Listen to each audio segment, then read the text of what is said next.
आलू का चालू बेटा कहाँ गए थे? बैंगन की टोकरी में सो रहे थे। बैंगन ने लात मारे रो रहे थे। मम्मी ने प्यार किया हंस रहे थे। पापा ने पैसे दिए नाच रहे थे। भैया ने लड्डू दिए खा रहे थे।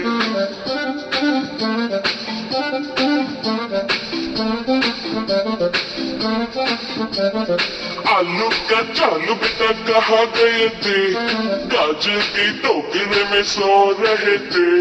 गाजर ने लात मारे रो रहे थे। मम्मी ने प्यार किया हंस रहे थे।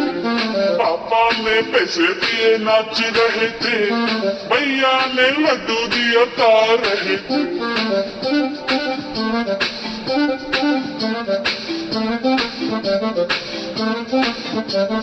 आलू का चालू बेटा कहाँ गए थे? प्याज की टोकरी में सो रहे थे।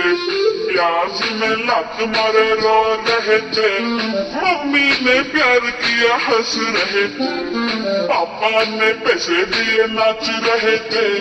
भैया ने लड्डू दिए खा रहे थे।